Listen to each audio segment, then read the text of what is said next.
The call cut through static, my sister's voice trembling.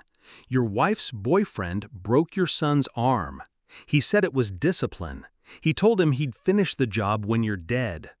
Then another sound. My son, crying, weak. "Dad, it hurts. He will kill me. Please save me." The desert wind around me went silent. The firefight beyond the ridge faded into nothing. Behind me, my commander stood frozen, headset pressed to his ear. He had heard everything. His jaw tightened. "Pack your kit," he said. "Black Hawk lifts in 5. I didn't speak. I didn't need to. Inside, rage shifted into something sharper, colder. Discipline, he called it. Breaking bones like twigs? No, he had no idea what discipline really meant. The flight back blurred into fragments. Night sky, rotor wash. My own reflection in the dark window, stone-eyed, lips pressed thin. I replayed my son's voice. Each sob embedded itself deeper, burning like shrapnel I couldn't pull free. The betrayal wasn't the act alone, it was the context. I had left my home to serve, to keep threats oceans away.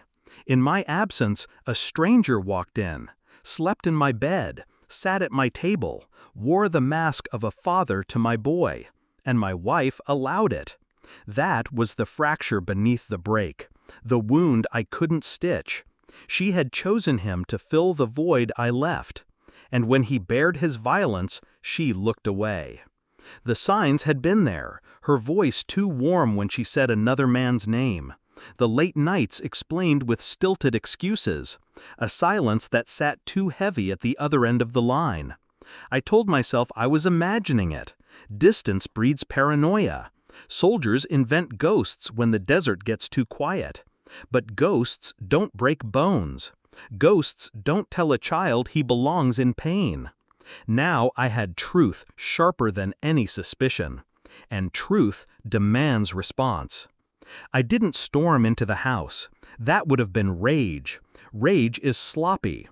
Instead, I watched, observed from shadows the way I had learned in places where silence was survival.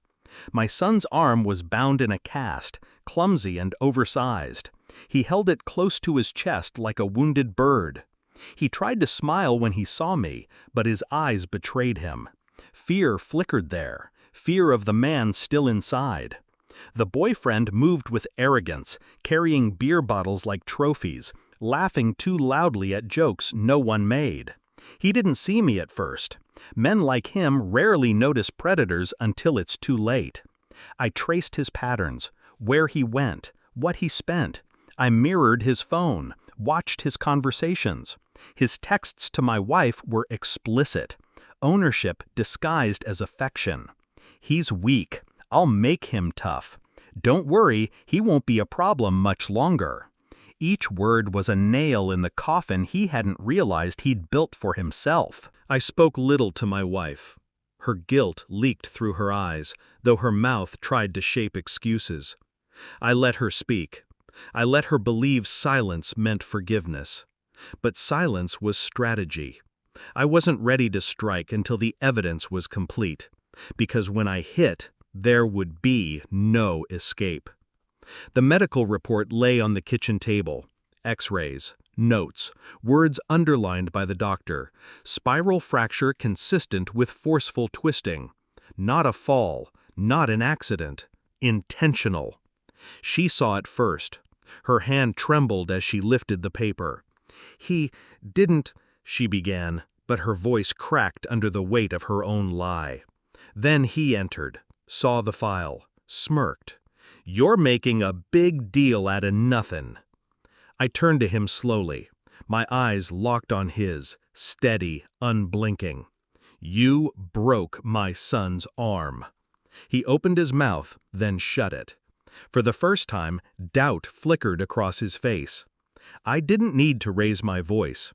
The silence around the words did the work. He looked to her for support, found none. Her eyes were wet, her lips pressed white. The evidence hung in the air, undeniable. And he realized the game had shifted. I set a chair in front of him, sat down, leaned forward, elbows on knees. "You thought you understood discipline," I said quietly. "But discipline isn't pain. Discipline is control, and I've mastered it." He tried to speak, but I raised a hand. The gesture froze him in place. "I know your accounts," I continued.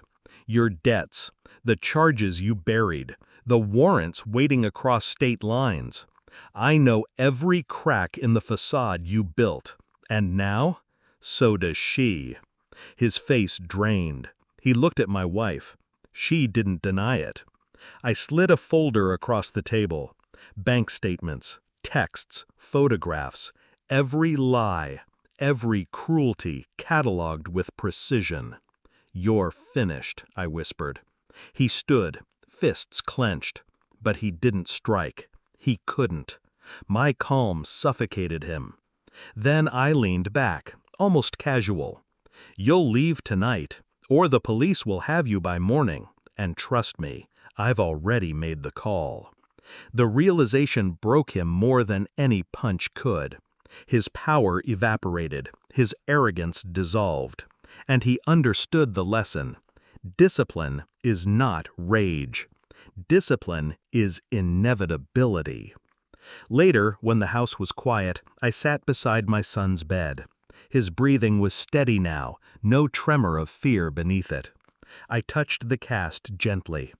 "It's over," I whispered. He stirred, but did not wake. Upstairs, my wife wept alone. The walls carried her sobs, but they no longer reached me.